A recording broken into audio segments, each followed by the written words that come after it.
1. Konsep umum.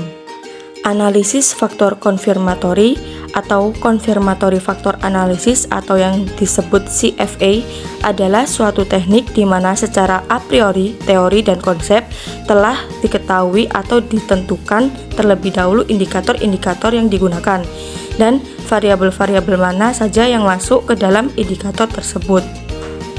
CFA adalah analisis faktor yang digunakan dengan tujuan untuk menguji atau mengkonfirmasikan secara empiris model pengukuran atau measurement model, sebuah atau beberapa konstruk. Dalam CFA, peneliti telah mengembangkan model hipotesis berdasarkan kerangka teoritis atau penelitian sebelumnya yang dijadikan sebagai acuan. CFA dapat digunakan untuk berbagai keperluan seperti evaluasi psikometrik, deteksi efek metode, membangun validasi, dan evaluasi pengukuran varian. Prosedur penggunaan aplikasi. Aplikasi yang digunakan pada uji ini yakni SPSS dengan prosedur sebagai berikut. Baik, ini merupakan video tutorial uji CFA menggunakan aplikasi SPSS. Yang pertama, kita buka dulu aplikasi SPSS-nya. Di sini kita bisa memasukkan data dari Excel ke SPSS kita. Nah, setelah data sudah tertampil di layar SPSS, maka kita bisa mulai klik Analyze, lalu kita klik Dimension Reduction, lalu klik Faktor, dan kita masukkan semua variabel beserta indikator ke dalam kolom variabel. Lalu kita bisa klik Anti-Image and KMO and Bartlett Test. Lalu klik Continue. Untuk rotation kita klik Varimax, klik Continue. Lalu kita menuju option, kita klik Suppress Small Coefficient dengan angka 30 karena di sini kita menggunakan sampel sebanyak 30 orang. Baik, data yang didapatkan sudah tercantum pada layar. Analisis data dari uji CFA tadi.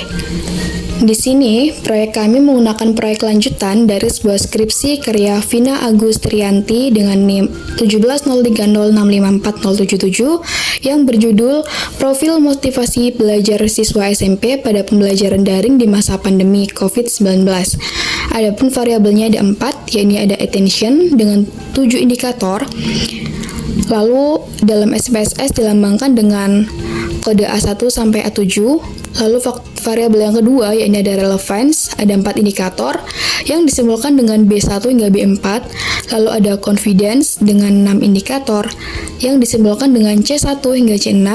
Dan yang terakhir satisfaction dengan 3 indikator yang disimbolkan dengan D1 hingga D3.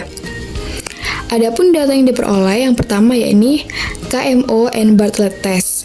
Nah, di sini kriteria pengujiannya, jika nilai KMO-nya lebih dari 0,50, maka analisis faktor bisa dilakukan. Pada lingkaran merah ini, kita dapat lihat bahwa data yang dihasilkan bernilai 0,414, yang mengartikan bahwa kurang dari 0,50. Sehingga kesimpulannya, analisis faktor belum bisa dilanjutkan. Lalu yang kedua, ada data anti-image matrix. Nah, di sini kita fokus pada lingkaran-lingkaran merah. Di sini ada huruf A kecil di atas. Nah, apabila telah diasumsikan atau dibuat tabel, maka hasilnya seperti pada tabel sebelah kiri. Di situ terlihat bahwa ada nilai anti-image yang lebih dari 0,50 karena patokan nilainya jika anti-image matrix lebih dari 0,50, maka asumsi MSA telah terpenuhi. Dari data tersebut diketahui bahwa nilai MSA 14 dari 20 indikator kurang dari 0,50, sehingga indikator tersebut belum bisa atau belum memenuhi kriteria MSA dan tidak bisa dianalisis lebih lanjut. Lalu, data yang selanjutnya kita menghasilkan commonalities. Dengan Dengan kriteria pengujian, jika nilai extraction-nya lebih dari 0,50, maka syarat komunalitas terpenuhi. Nah, dari data yang ada pada layar, diketahui bahwa seluruh indikator memiliki nilai extraction lebih dari 0,50. Sehingga semua indikator yang digunakan memiliki hubungan yang kuat dengan faktor yang terbentuk. Lalu ada data terakhir yang ditampilkan juga pada uji CFA, yakni Total Variance Explained. Berikut merupakan data yang kami hasilkan pada layar. Dengan kriteria pengujian, variabel yang digunakan ada 4, maka faktor yang terbentuk harus menjadi 4 faktor. Dan data yang terakhir yakni ada komponen matriks. Dengan kriteria pengujian, jika nilai faktor loading lebih dari 0,75, yakni dengan ketentuan sampel sampai dengan 50 orang, dan mengelompok dalam satu faktor, maka disimpulkan bahwa indikator sudah konsisten atau layak.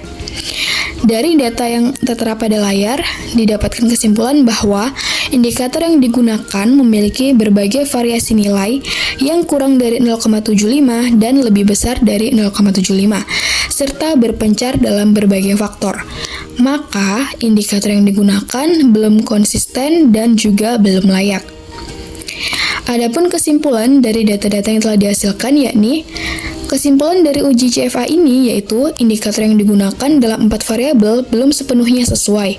Hal ini berdasarkan nilai data yang didapatkan dominan kurang dari ketentuan, sehingga beberapa indikator harus diperbaiki kembali untuk menyelaraskan dengan keperluan variabel. 5. Kelebihan dan kekurangan CFA. Kelebihannya yang pertama, CFA sering digunakan dalam konsep pengujian hipotesis yang telah diterapkan. Yang kedua, CFA memungkinkan peneliti untuk mengukur latent variabel yang tidak bisa diamati langsung. Yang ketiga, hasil CFA dapat memberikan bukti kuat terhadap validitas konvergen dan diskriminan konstruk teori. Kekurangannya, yang pertama, CFA seringkali terlalu kaku dalam pengukuran sehingga dapat menghasilkan hasil yang tidak akurat dalam kasus-kasus tertentu. Yang kedua, CFA menjadi sangat kompleks ketika digunakan untuk menguji model secara bersamaan. Ketiga, CFA memerlukan jumlah sampel yang besar untuk menghasilkan kepercayaan yang tinggi untuk pengujian hipotesis yang dilakukan.